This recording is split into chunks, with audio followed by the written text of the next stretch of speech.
అందరికీ నమస్కారం. పల్లవి కథల ప్రపంచం ఛానల్కి స్వాగతం. ఈరోజు ఎపిసోడ్ ముడిపడిన బంధం పార్ట్ 24. ఈ స్టోరీ కనుక మీకు నచ్చినట్లయితే ప్లీజ్ లైక్ చేయండి, షేర్ చేయండి అండ్ సబ్స్క్రైబ్ చేసుకోండి. మీ విలువైన అభిప్రాయాలను తప్పకుండా కామెంట్ రూపంలో తెలియచేయండి. ఇక ఆలస్యం చేయకుండా స్టోరీలోనికి వెళ్ళిపోదాం. నేను ఫాస్టింగ్ అని తెలిసి కూడా నా ముందు కూర్చొని పందుల్లా తింటున్నారు. నా మీద జోక్స్ వేసుకుంటూ ఎంజాయ్ చేస్తున్నారు కదా.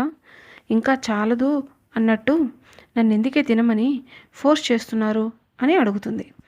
నీకెటూ మా అన్నయ్య మీద ప్రేమ లేదు, అలాంటిది నువ్వెందుకు కడుపు మార్చుకోవడం? ఇంకొన్ని రోజుల్లో నువ్వెటూ వెళ్ళిపోతా అంటున్నావు. ఇంకివన్నీ చేసి ఏంటి ఉపయోగం అని అంటుంది. గీత మధు వైపు చూస్తూ, నేను వెళ్ళే సంగతి తరువాత, ఇప్పటికైతే మీ ఇంట్లోనే ఉంటున్నాను కదా. మీ అన్నయ్య మీద నాకు ప్రేమ లేదు, అలా అని కోపం కూడా లేదు. ఇది మీ ఇంటి సాంప్రదాయం అంట, పద్దు చెప్పింది. ఈ పూజ నియమంగా చేయకపోతే మీ అన్నయ్యకి మంచిది కాదంట.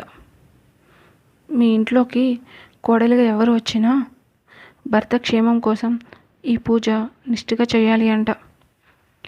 నేను వెళ్ళిపోయే సంగతి తర్వాత, ప్రస్తుతానికైతే నేను మీ ఇంట్లోనే ఉంటున్నాను కదా.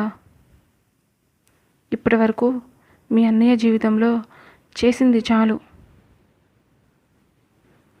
ఇంకా నా వల్ల మీ అన్నయ్యకి ఎలాంటి నష్టం జరగకూడదు. అందుకే పూజ చేయడానికి ఒప్పుకున్నాను. మీ అన్నయ్య వస్తాడా రాడా అనే విషయం పక్కన పెడితే నేను చేయాల్సిన పనిని ఎలాంటి లోపం లేకుండా చేయనివ్వండి అంటుంది.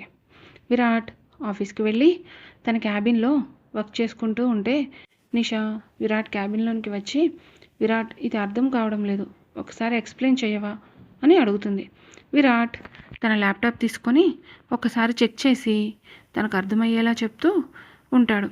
నిషా మాత్రం విరాట్ ఏం చెప్తున్నాడో కూడా వినకుండా విరాట్ వైపు తినేసేలాగా చూస్తూ ఉంటుంది.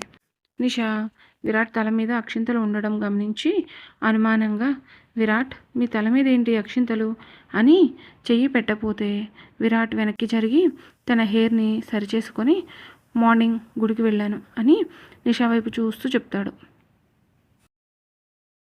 నిషా ప్రవర్తన, చూపు చాలా డిఫరెంట్గా ఉండడంతో నాకు అర్జెంట్ వర్క్ ఉంది, నీకేదైనా డౌట్గా ఉంటే అర్జున్ని అడుగు, అతను బాగా ఎక్స్ప్లెయిన్ చేస్తాడు అని నిషాని అక్కడి నుంచి పంపించేస్తాడు.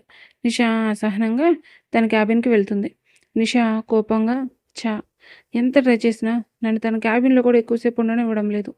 ఇలా జరిగితే నేను అనుకున్న పని ఎప్పటికీ అవుతుంది?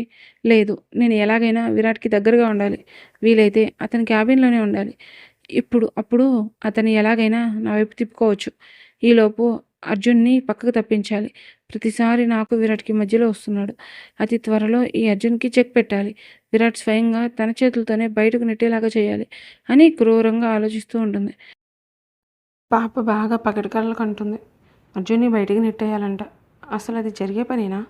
చూద్దాం ఏం జరుగుతుందో. విరాట్కి అసహనంగా అనిపించడంతో కళ్ళు మూసుకొని అలా ఆలోచిస్తూ ఉంటాడు. ఆలోచిస్తున్న విరాట్కి గుడిలో పంతులుగా రక్షింతలు వేసి ఆశీర్వదించిన విషయం గుర్తుకు వస్తుంది. విరాట్ గిదమెడలో సూత్రాలు గుచ్చిన గోల్డ్ చైన్ వేసి వసుంధర గారిచ్చిన నల్లపూసలు కూడా వేస్తాడు. అప్పుడే అక్కడికి వచ్చిన ఒక సాధువు అక్షింతలు తీసుకొని వాళ్ళిద్దరి తల మీద వేసి, దీర్ఘ సుమంగళి భవ, శీఘ్రమేవ సుపుత్ర ప్రాప్తిరస్తు అని దీవించి వెళ్ళబోతూ వెనక్కు తిరిగి విరాట్ వైపు చూస్తూ, ఏంటి తెగిపోయే బంధానికి పిల్లలు ఎక్కడి నుంచి వస్తారు అని అనుకుంటున్నావా? ఇది దేవుడు వేసిన ముడి, మీరు విడదీద్దామనుకున్నా అది కుదరదు. దైవ నిర్ణయానికి ఎవరైనా తలవంచాల్సిందే. తెంపుకోవాలని చూస్తున్న మీ ఇద్దరే అతి త్వరలో ఆ బంధాన్ని నిలుపుకోవడానికి పరుగులు తీస్తారు అని గీత వైపు చూస్తూ, భయపడకు తల్లి, నీ వల్ల ఆ ఇంటికి మంచి జరుగుతుంది కానీ కీడు జరగదు. నీ భర్త నీ పక్కన ఉండగా ఏ రావణాసురుడు నీ దగ్గరికి రాలేడు, ధైర్యంగా ఉండు అని చెప్పి ఎలా వచ్చాడో అలా అక్కడి నుంచి వెళ్ళిపోతాడు. విరాట్కి అదంతా గుర్తుకు రాగానే అసలు అతను ఎవరు, నేను ఈ పెళ్ళి నిలుపుకోవడానికి ట్రై చేస్తానా, అది అస్సలు జరగని పని. ఎవరు ఎన్ని అన్నంత మాత్రాన అది నిజమైపోదు. ఎట్టి పరిస్థితుల్లో నేను దానిని నా భార్యగా ఒప్పుకోను అని అనుకుంటూ తన వర్క్లో పడిపోతాడు. కాలేజీ టైం అయిపోవడంతో గీత రెస్టారెంట్కి వెళ్ళడానికి స్టార్ట్ అవుతుంది. లోపలికి వెళ్ళి యూనిఫామ్ వేసుకొని ఆర్డర్ తీసుకోవడానికి వెళ్తుంది. అప్పుడే అక్కడికి వచ్చిన మేనేజర్ గీతని చూసి, ఈరోజు టైంకి వచ్చినట్టే ఉన్నావు, గుడ్, రోజు ఇలాగేరా, లేట్ అయితే నాకు చాలా కోపం వస్తుంది అని గీత వైపు చూస్తూ, నువ్వు కాలేజీ స్టూడెంట్వి కదా అని అడుగుతాడు. అతని చూపు ఇబ్బందిగా ఉండడంతో గీత పొడిపొడిగా సమాధానం చెప్పి అక్కడి నుంచి వెళ్ళిపోవాలని చూస్తే మేనేజర్ కిషోర్ గీతను ఆపి, ఎక్కడికి వెళ్ళిపోతున్నావు, ఎందుకంత తొందర, నీకేమైనా అవసరమైతే నన్ను అడుగు, నేను హెల్ప్ చేస్తాను, మొహమాట పడకు, కాలేజీ ఫీజు కట్టాలి అన్నా, నీకు ఇంకా ఏమైనా మనీ అవసరం ఉన్నా నాకు చెప్పు, నేను చూసుకుంటాను అంటాడు.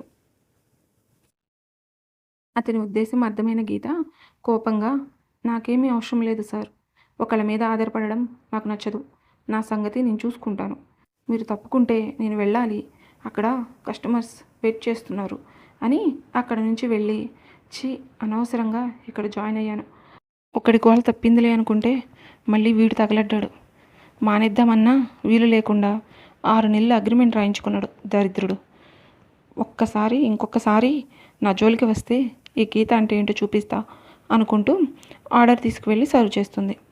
ఆ రోజుకి టైం అయిపోవడంతో డ్రెస్సింగ్ రూమ్కి వెళ్ళి డ్రెస్ చేంజ్ చేసుకోవడానికి వెళ్తుంది.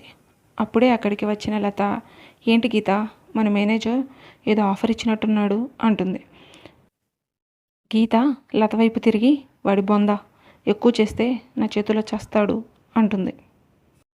లత గీత దగ్గరకు వచ్చి, జాగ్రత్త గీత, వాడు మామూలు వాడు కాదు, ఈ రెస్టారెంట్ వాడి మేనమామది, అందుకే వాడి కంటపడినా ఎవరిని వదలడు, ముందు మామూలుగానే మాట్లాడతాడు, తర్వాత వర్క్ విషయంలో టార్చర్ పెడతాడు, అయినా ఒప్పుకోకపోతే వాడు బలవంతంగా అయినా మన జీవితాన్ని నాశనం చేస్తాడు, ఎక్కువగా ఇబ్బందుల్లో ఉన్న, డబ్బు అవసరం ఉన్న ఆడవాళ్ళని జాయిన్ చేసుకుంటాడు, వాళ్ళ డబ్బు అవసరాన్ని అడ్డు పెట్టుకొని లొంగ తీసుకుంటాడు, మొన్నటి వరకు నన్ను కూడా ఇబ్బంది పెట్టాడు, నేను ఒప్పుకోలేదు, ఎంత కష్టపెట్టినా ఓర్చుకున్నాను కానీ వాడికి లొంగలేదు, ఇప్పుడు వాడి చూపు నీ మీద పడింది, నువ్వు వచ్చినప్పటి నుంచి మంచివాడిలాగా నటించడానికి చచ్చిపోతున్నాడు, మమ్మల్ని ఎవ్వరిని ఇబ్బంది పెట్టడం లేదు,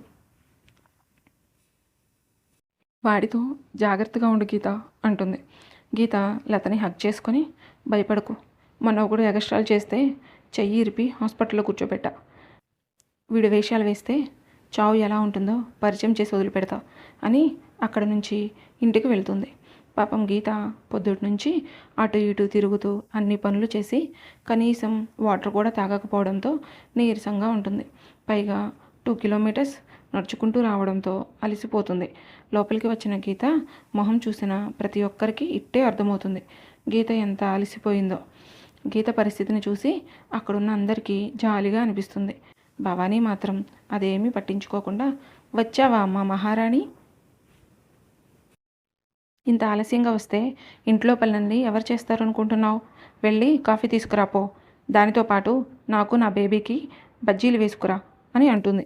అక్కడే ఉన్న శాంతి గారు, వదినా ఏం మాట్లాడుతున్నావు అర్థమవుతుందా, అయినా మంగ పొద్దుటి నుంచి ఇంట్లోనే ఉంది కదా, నీకేమైనా కావాలంటే మంగని అడగొచ్చుగా, గీతని కావాలని ఇబ్బంది పెట్టడం కాకపోతే, తను ఫాస్టింగ్ అని తెలుసు కదా, పాపం పొద్దుటి నుంచి వాటర్ కూడా తాగలేదు, అలాంటిది ఆ అమ్మాయికి పనులు ఎలా చెప్పాలనిపిస్తుంది అంటుంది.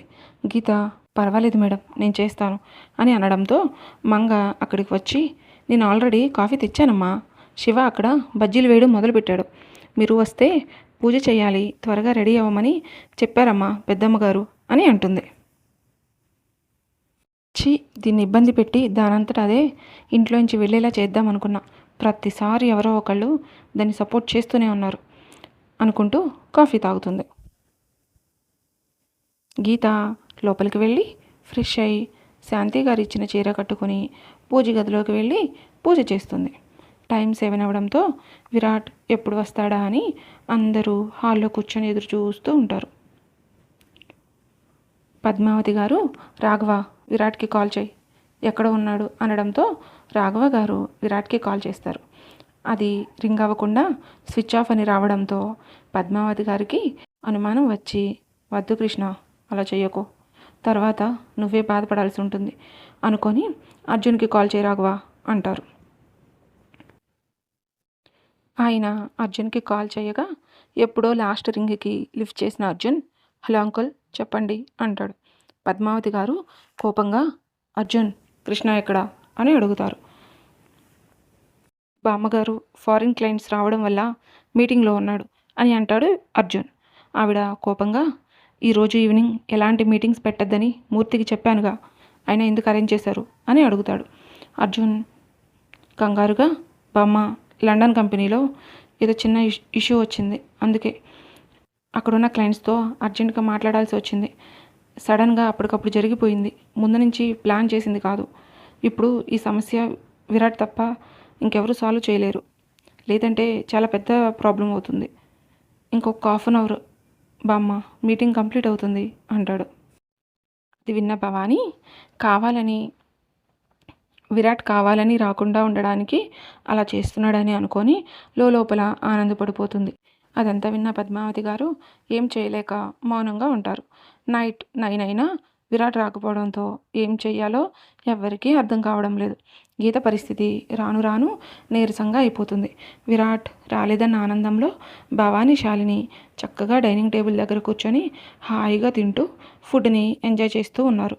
అది చూసిన శాంతి, చూసావా అక్క, మనం ఇంత కంగారు పడుతుంటే ఏం పట్టనట్టు ఎంత హాయిగా తింటున్నారో అని వసుంధర గారితో అంటుంది. గీత పైకి లేచి, నేను వెళ్ళి గార్డెన్లో కూర్చుంటాను, ఇక్కడే ఉంటే సఫకేటింగ్గా ఉంది అంటుంది. పద్మావతి గారు, వద్దు గీత, అసలే నీరసంగా ఉన్నావు, ఈ టైంలో బయటికి వెళ్తే కళ్ళు తిరుగుతాయి అంటుంది. నేను బాగానే ఉన్నాను మేడం, కొంచెం సేపు అలా బయట కూర్చుంటాను అంటుంది. సరే, మధుని కూడా తీసుకొని వెళ్ళు అనడంతో ఇద్దరూ కలిసి బయటికి వస్తారు. బయట చల్లటి గాలి రావడంతో గీతకి హాయిగా అనిపించింది. అటు ఇటు తిరుగుతూ ఉంటుంది. అలా తిరుగుతూ ఉన్న గీతకి మార్నింగ్ నుంచి వాటర్ కూడా తాగకపోవడంతో బాడీ అంతా డీహైడ్రేట్ అయిపోయి కళ్ళు తిరుగుతూ కింద పడిపోబోతుంది. కరెక్ట్గా అదే సమయానికి ఆఫీస్ నుంచి వచ్చిన విరాట్ గీత పడిపోవడం చూసి కంగారుగా వెళ్ళి గీతని పడిపోకుండా గట్టిగా పట్టుకుంటాడు. గీతకి నీరసం వల్ల స్పృహ కోల్పోతుంది. విరాట్ తనని ఎంత కదిపినా కదలకపోవడంతో కంగారుగా అనిపించి తన 2 చేతులతో ఎత్తుకొని లోపలికి తీసుకొని వెళ్తాడు. ఈరోజు కథ ఇక్కడితో ముగిసింది. మరలా రేపటి ఎపిసోడ్తో కలుసుకుందాం.